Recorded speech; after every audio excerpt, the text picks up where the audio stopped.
I painted walls with colored pencils, drew pictures on the fogged windows of cars, and created entire worlds in the margins of my school notebooks. The kitchen table became my studio, scattered with crayons and construction paper.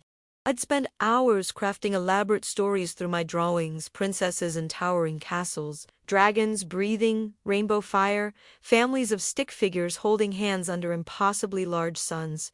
But for my mother, all of this was nonsense, pure foolishness. She wanted a daughter who would become an engineer, or at the very least, a lawyer, someone respectable.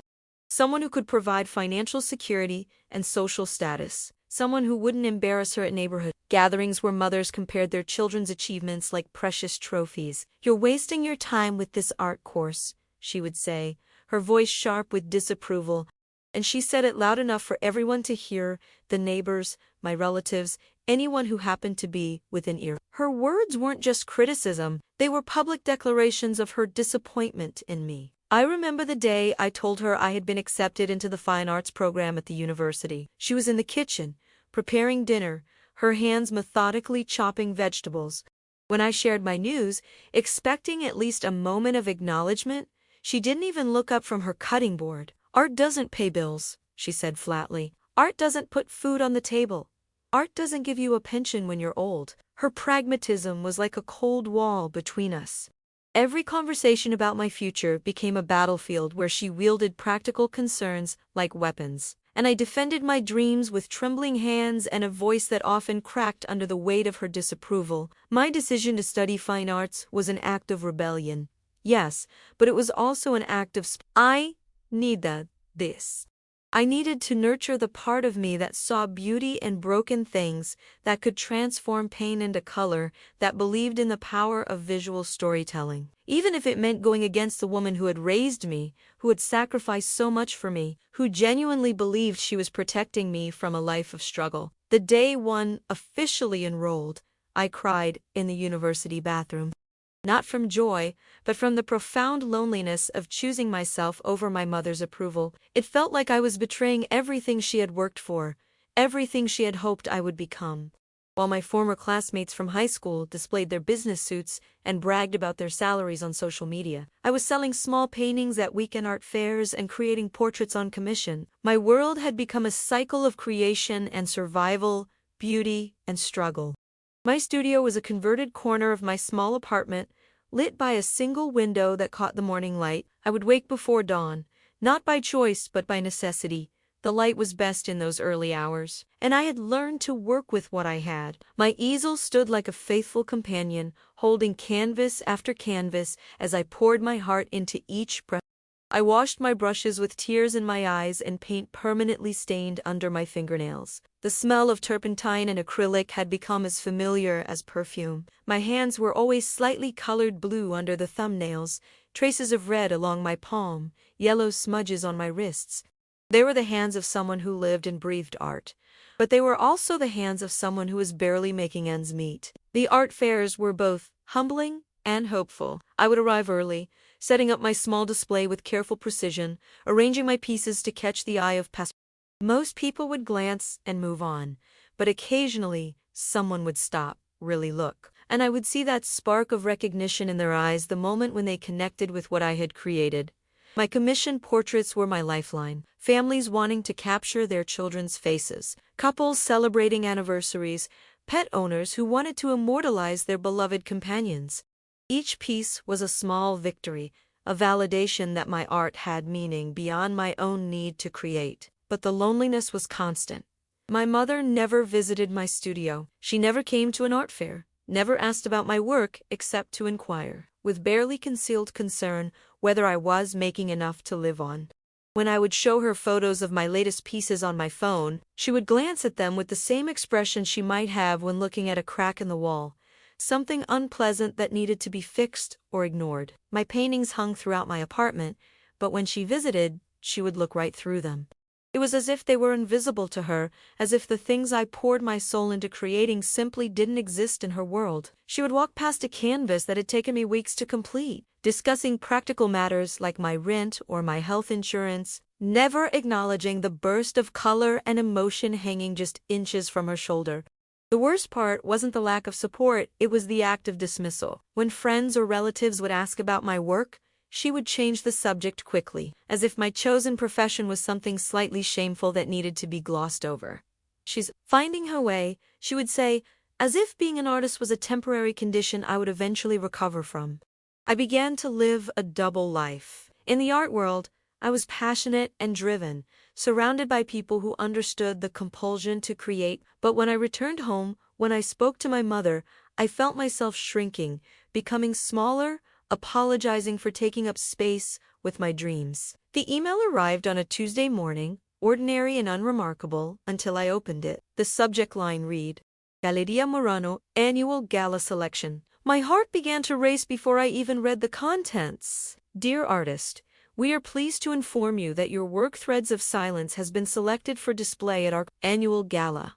This prestigious event showcases the most compelling contemporary works from emerging artists in our region. The gala will take place on Saturday, November 15th at 7:00 p.m. We invite you to attend as our honored guest. Please bring one accompanying person to pose with you beside your artwork for our official gallery documentation and media coverage. This is a significant opportunity for exposure and recognition within the art community. Several collectors, critics, and gallery owners will be in attendance. Please confirm your attendance by Friday.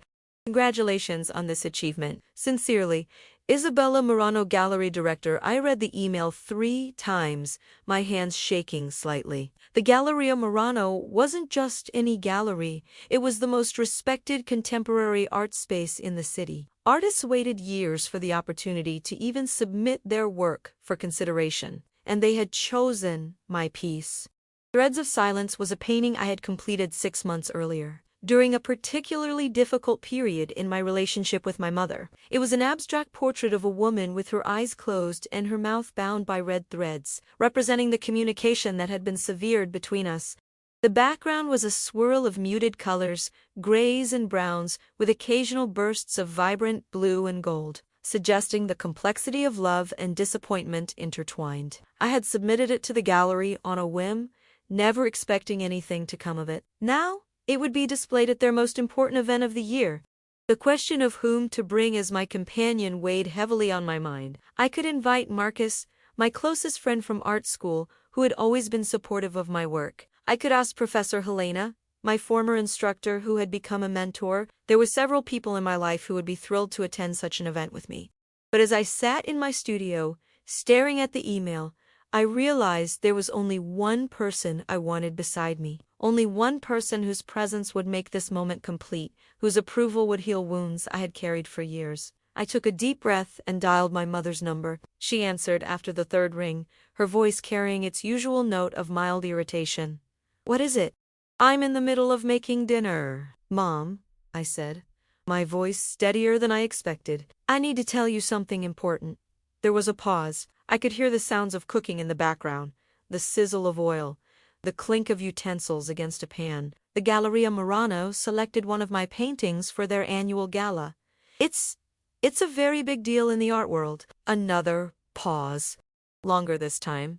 And, she said finally, the gallery wants me to bring someone to pose with me beside my artwork, for photos and documentation. I paused, gathering my courage. I want you to come with me. The silence stretched between us, filled with years of disappointment and misunderstanding. I could hear her breathing, could imagine her face as she processed what I had said. What kind of dress should I wear? She asked quietly. Those words, simple, practical, but carrying the weight of acceptance, made my eyes fill with tears. For the first time in years, my mother was saying yes to my world. The evening of the gala arrived with all the crisp elegance of early winter. I had spent the entire day preparing, not just my appearance but my emotions. This was more than an art exhibition. It was a bridge between two worlds that had been separated for too long. The Galleria Murano was transformed into a wonderland of light and sophistication. Crystal chandeliers cast warm pools of light throughout the space, and servers in crisp uniforms moved gracefully between clusters of guests, offering champagne and delicate hors d'oeuvres. The walls, usually pristine, white, now showcased carefully curated pieces from 12 selected artists, each work positioned to catch the light perfectly. I arrived early, wearing a simple black dress that I had saved for months to buy. It was elegant without being flashy, appropriate for someone who is meant to complement her art rather than compete with it.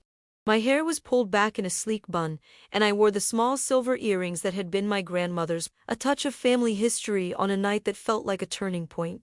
My mother met me at the entrance, and I almost didn't recognize her. She wore a dress she had made herself, a deep navy blue, with subtle beading around the neckline.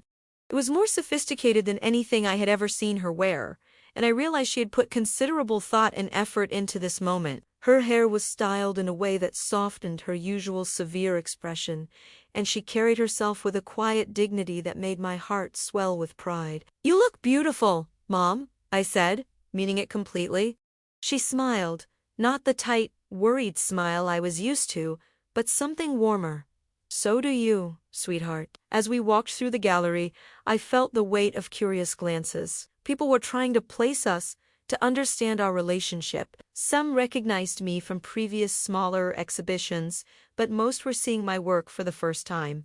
The nervous energy in my stomach was almost overwhelming. And then we turned the corner, and there it was. Threads of silence dominated the main wall, lit by professional gallery lighting that brought out every nuance of color and texture.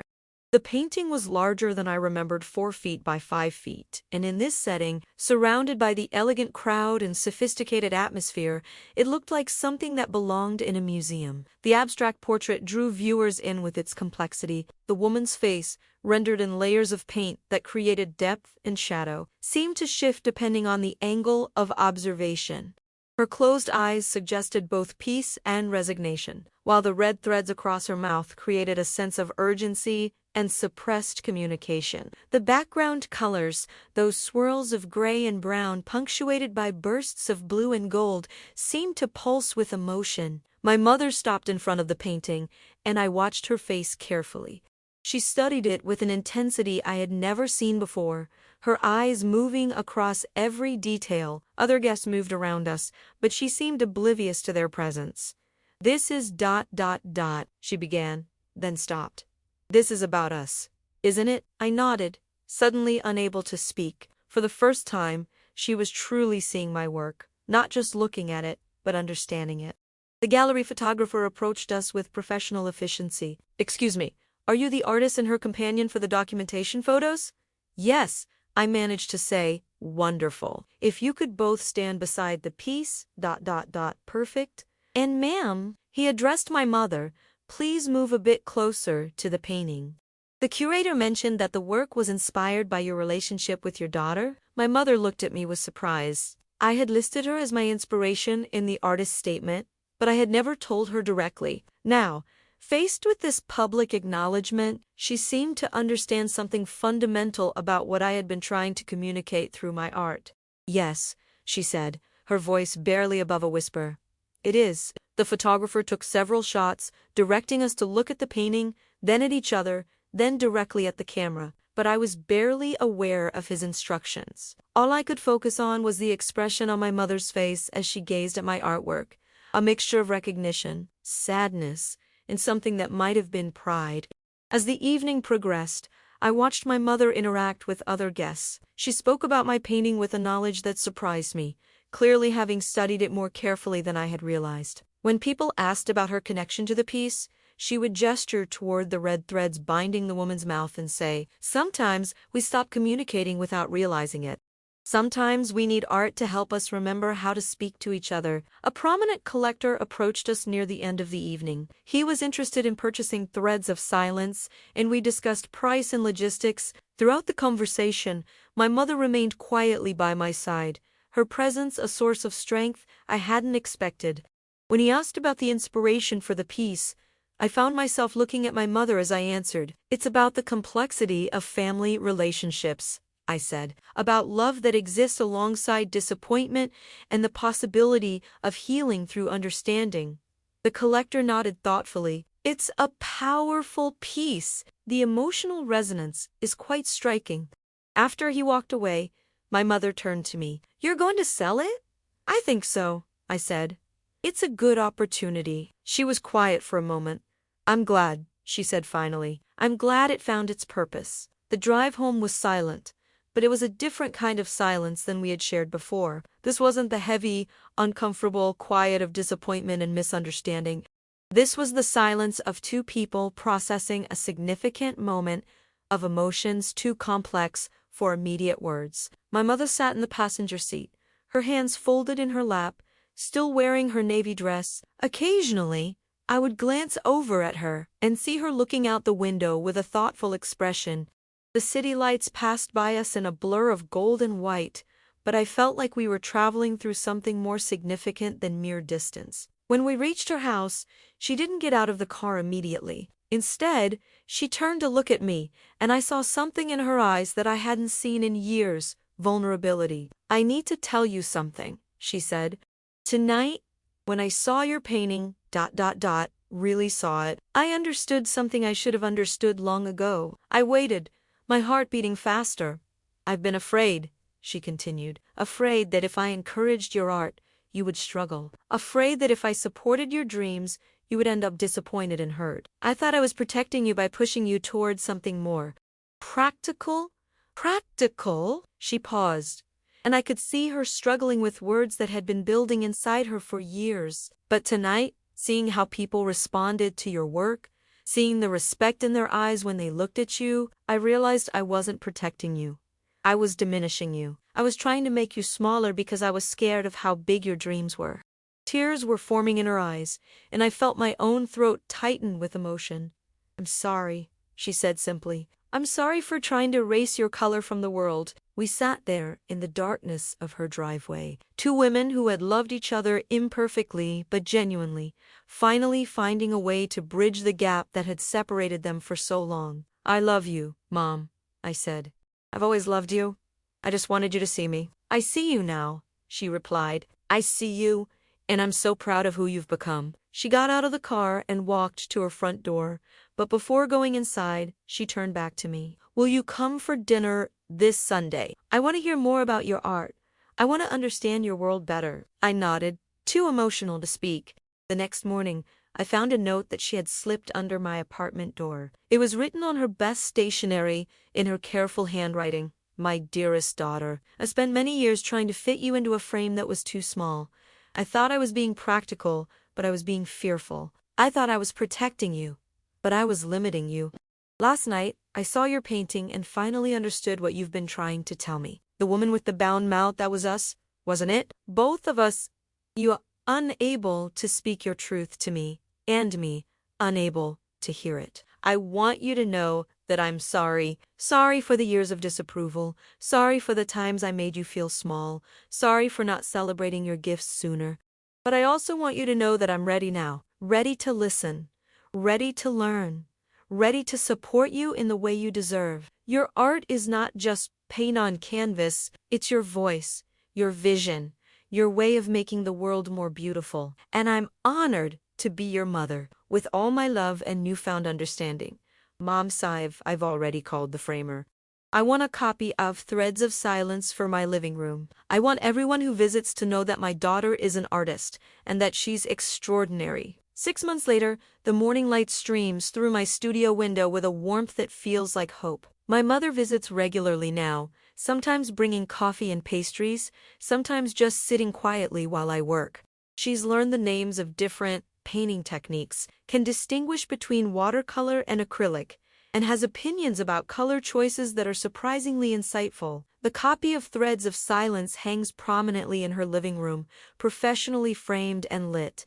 When visitors comment on it, she doesn't just mention that her daughter painted it, she tells them about the artistic process, about the symbolism, about the way art can heal relationships and open communication. Last week, she attended my first solo exhibition at a smaller gallery across town. She wore the same navy dress from the gala, which she now calls her art opening dress. She knew several of the other attendees by name. She's become part of my world in a way I never dared to dream. The relationship between us isn't perfect. We still disagree sometimes, still have moments of misunderstanding, but now we have a foundation of respect and acceptance that allows us to work through difficulties instead of letting them create distance. My art has evolved too. The pieces I create now are brighter, more hopeful. I still explore complex emotions and relationships, but there's a sense of resolution in my work that wasn't there before. I paint with the confidence of someone who knows they are seen and valued. The gallery has offered me representation, and I have 3 commissioned pieces lined up for the next 2 months. I'm finally making a living from my art, but more importantly, I'm making art that comes from a place of wholeness rather than longing. Last Sunday, my mother brought out a box of my childhood drawings that she had saved. Dozens of pictures from when I was 5, 6, 7 years old. All those images I had created on kitchen tables and in school notebooks. She had kept them all these years, even during the times when she seemed to dismiss my artistic pursuits. "I always saw your talent," she said, spreading the drawings out on her dining table. "I was just scared of what it might mean for your future. But looking at these now, I realized you were always meant to be an artist. It was never really a choice, it was who you were." We spent the afternoon going through those old drawings, and she told me stories about each one that I had forgotten. The dragon I had drawn when I was afraid of thunderstorms, the house I had painted when we were thinking about moving, the portrait of our family dog that I had made the week before he died. "You were documenting our lives," she said. "You were the family historian, capturing moments and emotions that might have been lost otherwise." As I drove home that evening, I realized that my mother had given me more than her acceptance and support. She had given me context for my art, an understanding of how creativity had been woven through my entire life, even during the years when it felt unwelcome. Now, when people ask about my inspiration, I don't just talk about technique or artistic influences. I talk about the power of art to bridge gaps, to communicate what words cannot express, to heal wounds that seemed unhealable. My mother was right about one thing: art doesn't always pay the bills, but it pays for something more valuable. The ability to transform pain into beauty, to find connection in the midst of isolation, to create meaning from the raw materials of human experience. And sometimes, if you're very lucky, it gives you the chance to rebuild a relationship that you thought was lost forever. The woman in Threads of Silence still has her eyes closed, still has her mouth bound with red threads.